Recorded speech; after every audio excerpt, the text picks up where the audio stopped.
Vedare tinokuchingamidzai zvekare kune chimwe chirongwa pano paZim Facebook Secrets and Confessions. Tadzoka zvekare nemamwe mamessages tichingoti maswera sei kwanga kuri sei kumabasa muri sei kwose kwamungava muri kumatv mana enyika. So I have good news. Kune vamwe mukoma vedu vakamboya vachiti ivo vanobatsira vachiti mukoma ndiri muprofita ndichatsvakawo vanhu 2 kana kuti 3 vekubatsira kana zvichibvira. So pane magood responses avo avanditumidzira. I can't play hangu mavoice notes acho sezvo risina kupiwa mubvumiro nevaridzi vavo mavoice notes acho iwawo, but ndateerera mavoice notes. It seems as if aiwa zviri kuita vanhu vanga vachitovatenda pamavoice note. So I'm still waiting kuti vazotipawo mubvumiro wekuti tinge tichizoshare mafone numbers avo nekuti ndanga ndavabvunza kuti so ndokupai vamwe here, vakabva vati mirai ndimbopedza vandinavo, vakazouya vakawanda. I think kuti zvinozoitawo problem sezvo I think vanenge vanobatsirawo mahara ndokusaka vachida vanhu vashoma pashoma. So kana muchiri kuvarangarira mukoma vedu vaya vekuti ivo muprofita vachitsvakawo vanhu 2 kana 3. So ndakabva ndazovapawo mafone numbers evainge vachida kubatsirwa. So let's hope kuti vachazopedzerana neavo vavari kubatsirana navo. So ndiyo good testimony iri kubva kwavari uye zvekare nemavoice notes avanditumidzira. Regedzai tibva taenda panyedu inotevera.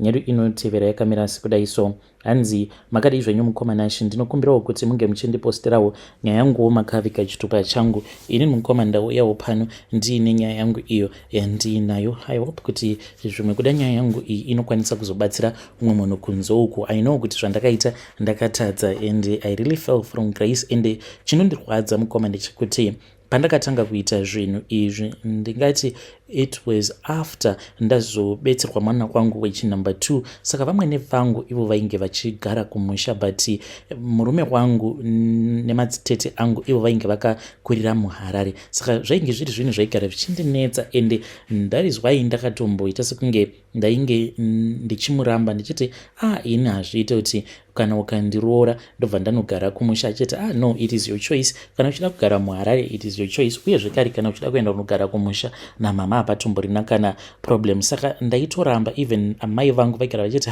manje kana vamwene vacho ivo vari munhu anogara kumusha, then iwewe obva wazoti unoda kugara kumtown, zvichazoti netsei pafunge ipapo. Zvino mukoma Nashi ndakabva ndati pano ndoita sei tikabva taramba tichitaurirana nemukomana wangu kuzosvika azondiudza kuti no, it is fine, it is going to be your choice. Saka ndakabva ndazongotanga kugarawo muno muHarare makaremo umwe matainge takasangana. Saka vamwene vangu chikonzero chainge chichikonzeresa kuti ivo vange vachigara kumusha yainge iri nhau yekuti ivowo vane mishonga yavainge vakasiyirwawo kumusha ikoko navamwene vavo. Saka painge paine chimwe chikwambo ichi takazochitengeserawo umwewo ainge achiita zvekurapa. Chakatinetsa chikwambo ichocho kuti tinge tichizosvika pakuchitengesa, but takazoita chekuzotrika because munhu wacho, mweya wemunhu wacho takazotanga kuronda navamwene vangu. Takaronda gwara mukoma kuzonosvika tichinosvika kuChipinge kwaainge achibva murume uyu, because kazhinji kunyange zvikanzi wewo une chikwambo chako, but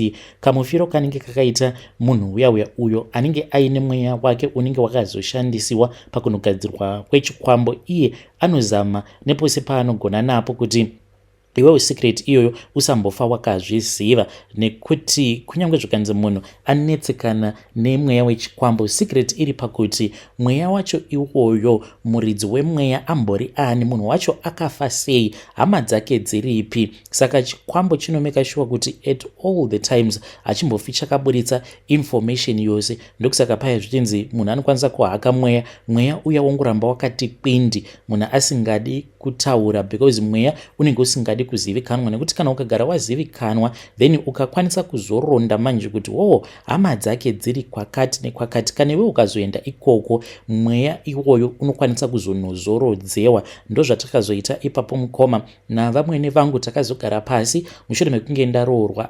Ndakatochata mukoma and I had a very big wedding. So ndakabva ndazoti ndachata paya yakazosvika time yekuti ndainge ndichifanira kuti ndinge ndichimbonogarawo navamwene kumusha. This was after I had given birth. Ndakabva ndazoenda kumusha paya, saka vamwene vangu takatanga tine kamwe friction. So but ndakazoti ndava kumusha vamwene vangu vakabva vatanga kurwara, vakabva vanditi Muroora, the reason as to why ndiri kurwara inhau yekuti handisi kukwanisa kuti ndinge ndichibikira. Vakanditi bamnini vako apa vainge vachibvira imwe nyoka yavo yainge ichigara mugomo, saka vainyara kuti vandikudze kuti ivo nekurwara kwavainge vachiita vainge vasingakwanisi kubikira nyoka yavo porridge because vainge vava nekensa yemuchibereko, saka vainge vava kungopota vachingobuda mazidischarge dzimwe nguva discharge iyoyo yakazangana neropa, saka vainge vasingadi kundibudira pachena kuti nyoka yavo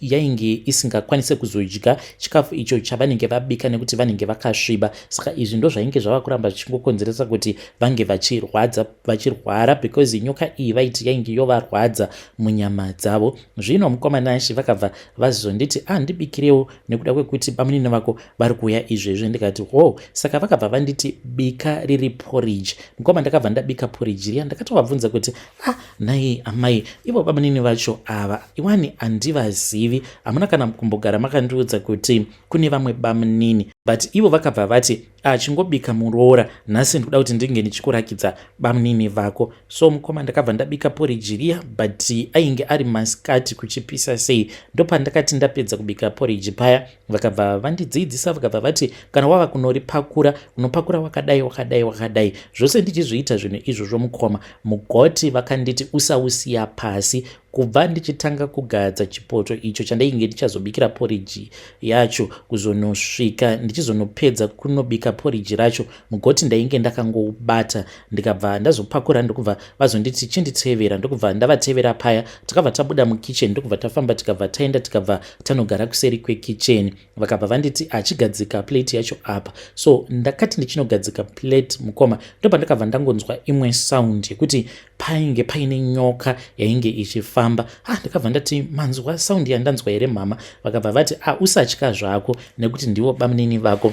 At that time vainge vaine umwe mushonga uyo wavainge vandipa zvekuti handina kana kuzomborohwa nehana mushure mekunge vanditi nyoka iyoyo ndivo bamnini vako. Ndakabva ndaiona nyoka iyaya yakabva yazongoapia ndokubva yachizotanga kudya porridge riya. Yakadya porridge rose riya riya mukoma Nashi kusvika ichinopedza, then ivo vamwene vangu vakabva vazotaurirana nayo nyoka iya. Saka vachinotaurirana nayo vainge vava kuiudza kuti iyo inge ichivasunungura munyama dzavo, then inge ichizotanga kutarisana neni sezvo ini ndainge ndava sort of like amai vayo nyoka yacho. So ndakabva ndachizotanga kuirota usiku hwacho ihwohwo. Nyoka iya yakauya kwandiri ikandidzidzisa zvakawanda. Already mukoma Nashi vamwene vangu vainge vatova nenguva vachinditemerera nyora zvekuti kuzonozvigamuchira zvinhu izvi zvakabva zvazonondiitira nyore because vainge vari munhu vainge vakatonditangirira kubva pandainge ndichiri kugara kuHarare. Ndaigara ndichingovarota vamwene vangu, ndaiti kana ndikavarota so ndikaramba kuita izvo zvavanenge vachida kuti ndinge ndichiita. Mwana wangu aibva arwara, within a couple of days vamwene vaibva vauya vobva vatongonditi ita so, then mwana wangu obva atoita right. Saka vakabva vazondibudira pachena vakabva vati iwewe vana vako ndainge ndichida kukuurayira vana vako because wainge usingadi kugamuchira izvo zvandainge ndichida kuti unge uchigamuchira. But ndakabva ndazoona kuti pavaroora vangu vose ropa rangu neropa rako zvaita sekunge zvainge zvichinopindirana kudai. Ndikabva ndaona kuti uyu handisi kufanira kuti ndinge ndichimurwadzisa kana kunomuurayira vana vake. So ndopavakabva vazonditi dambudziko riripo Muroora, chikonzero chinokonzeresa kuti inini ndisakwanisa kugara kuHarare kwenguva refu inyaya yechikwambo ichi. Ndopatakabva tazotanga kutaura pamusoro pacho chikwambo chiya. So ndakabva ndazoona kuti inini ndainge ndagara ndiine mhepo yainge iri pandiri yaifanira kuti inge ichiita rimwe basa. Saka mhepo iyi wainge uri mudzimu wasekuru wangu wakabva kwazonoshandurwa neimwe n'anga. Saka ndiri munhu weya wekuti spiritually ndine ruzivo rusingaiti, but even though ndichizonoshandisa ruzivo rwangu nedzimwe nzira dzisina kunaka. So pakuzonotaura navo vamwene one day takatogara tichitaura nezvacho chikwambo chiya, ndikabva ndati asi nhai mama, chikwambo ichi why is it chisingakutendedzei kuti munge muchiuya kuHarare? Saka pakuzonoita maresearch ndopatakabva tazonochibata manje chikwambo ichi kuti chainge chiri chikwambo choumwe murume uyo ainge akamboshanda muHarare achishanda sagadi. Saka akabva achizonourawa, akati aurawa kudaro ndokubva azotorerwa mabody parts ake, then ndokubva azoshandurwa mweya wake kuti unge uchizova mweya wechikwambo, kuitira kuti asazokwanisa kumuka ari ngozi, anenge achizongotengeswa. Ivo vamwene vangu vanoti vakabva vachizopiwawo navamwene vavo avo vakachitengawo hanzi munguva yehondo kubvawo kune umwe murume ainge ari n'anga, but n'anga yekuMalawi. Takabva taronga mukoma pose ipapo chikwambo ichi tainge takachipa chikafu chekuti tinge tichichidzimaidza kuitira kuti chisazoziva kuti tainge titori mubishi rekuti tinge tichironda nhoroondo yekwachakabva chikwambo ichi. Takazonosvika kuChipinge kuya, then ndokubva tazonotsvaka tikabva tazonowana dzimwe hama dzacho. Mukoma nashi takafara zvinengei zvino. Mukoma takabva tazoendeswa apo painge pachinzi ndo painge paine rinda racho. Ivo murume iyeye uyo ainge akapondewa akazoitwa chikwambo vainge vari baba vavo. Apa tainge tichida kuti tingokwanisa kungonosvika paguva rake murume uyu. Takati tanosvika paguva rake tine zvatakazonosiyapo, izvo zvakazoita kuti mweya uyu wechikwambo tinge tichizokwanisa kunouzorodza. Takabva tachizodzoka paya. Mukoma ini kana masimba ndainge ndatova nawo, vamwene vangu in her last days vainge vogarawo muHarare ndokubva vazoshayika. Vamwene vakati vashayika, ini ndini ndainge ndatova zimbuya remudzinza ndichikontrola zvose zvandainge ndichida kuti zvinge zvichiitika mudzinza. Ndini ndainge ndoita izvozvo, uye ndaitoti anenge andibohwa ndaikwanisa kutomusungira chiraramo. Kuzonosvikawo vana vangu vachizonokura, then mwana wangu akabva azonotorana neumwe mwana wava mufundisi, but vachigere zvavo kusvika pari zvino. But iye muroora wangu uyu haazivi chikonzero icho chakakonzeresa kuti ndinge ndichizosvika pakumuvenga. Saka kubva zvavakatanga kudanana, ndingangoti on their side ainge ari mwari wavo, because dai ndakazviziva kuti mwana wangu ava kudanana nemwana wava mufundisi, ndingadai ndakagara ndakaparadza relationship yavo vachatanga kudanana, nekuti zviri nyore kuti unge uchipesanisa vanhu paya pavanenge vachiri parelationship stage. Mukoma ipapo handinawo kuzviziva, zvainge zviri zvinhu zvokuti zvainge zvakavanzika kwandiri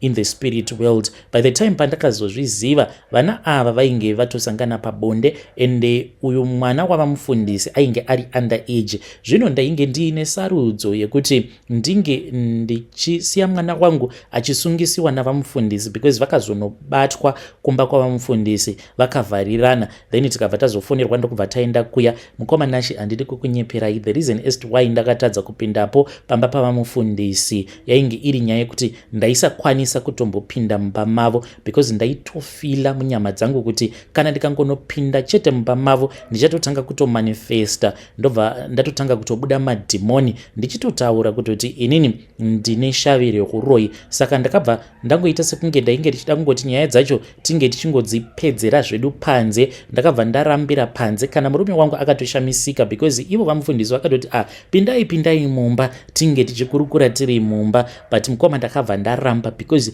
ndaita kunzwa kuti mumba mavo mainge muine moto wainge uchibvira, but moto uyu iwo wainge uchibva nechekubedroom but kunge oven. Ndikabva ndati never inhema umu mumba handisi kana kuzombopindamo, otherwise ndinozozvinyadzisa, ndikanyadzisa murume wangu ndikanyadzisa zvekare nemwana wangu. So ndakabva ndaramba, tikabva tagara panze paya ndokubva tatanga kukurukura. Ini nekuda kwekuti ndainge ndava kunzwa kutsva, mwana uyu ndainge ndisingamudi pamba pangu, but ndakabva ndaona kuti zvainge zviri nani kuti ndinge ndichimutendedza kuti ange achizogara pamba pangu. So mwana uyu wava mufundisi ndakabva ndazoti ndainge ndichida kuti ange achiuya ndokubva vazoti vainge vachazomirira vatete vavo kuitira kuti ange achizouya. Akabva azouya mwana uyu wava mufundisi, but mukomana achi ndaiti kana ndakamutarisa kudai ndaiona akachengetedzwa negore. Handizivi kuti ndingazvirondedzera sei. I still remember kuti vakati vasvika, it was somewhere kuma 8 pavakasvika pamba pangu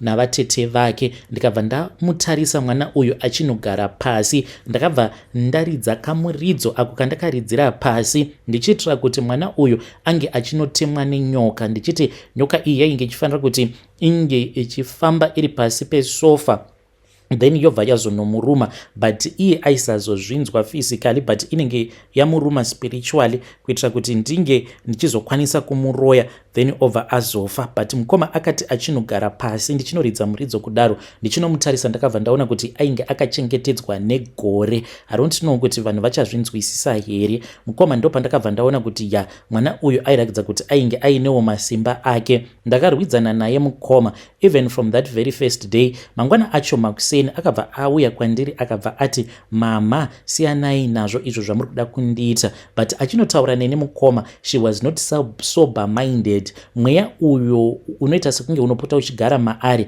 ndiwo wainge uchitaura ukabva wati, mama siyanai nazvo izvo zvamuri kuda kuita nekuti munokuvarira mahara. Ndokubva atoenderera mberi achiita mabasa ake. Ndikabva ndati, unonyepa iwe. Ndikati, huya Beju. Apa ndainge ndichitaura mumwoyo mangu. Ndakamushungurudza mwana uyu spiritually kudzamara ndaona kuti ya ndainge ndava kusazvikwanisa.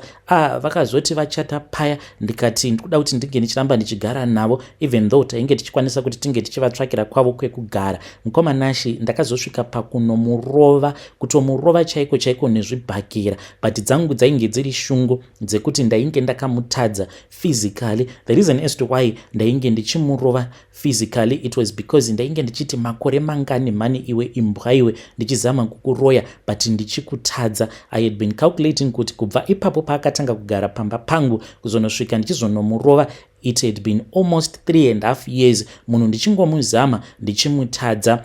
Ende kutoti nditi ndainge ndichimurovera chi up to this day I don't even know. Ndakangokaruka ndanzwa hasha apo paainge ari mukitchen, ndikabva ndaenda kukitchen kuya ndigoti ndomurova mwana wevanhu. So vakabva vazobva vakabva vazobatsirwa nemurume wangu kuti vange vachitsvakirwa kumwe kwekugara.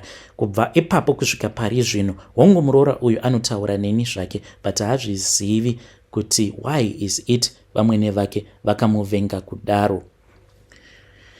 Vedare ndo message iyo yandakatumidzirwa ichibva kuna vanzvadzi vedu. Zvakangoma hazvo vedu we, hanzi muroora wangu haazvizivi kuti why is it vamwene vake vakamuvenga kudaro. Hanzi inhau yekuti iye baba vake vanonyanyisa kunamata saka handikwanise kumuroya. Hanzi ndakasvika pakuzomurova nezvibhakera. Ya pakaipa ngatitaurei navo mucomment section apo mapanzwisisa here apo pavanga vachiti hanzi ndakati ndakamutarisa ndikabva ndaona kuti ainge akachengetedzwa negore. Yo, let us talk about that in the comment section.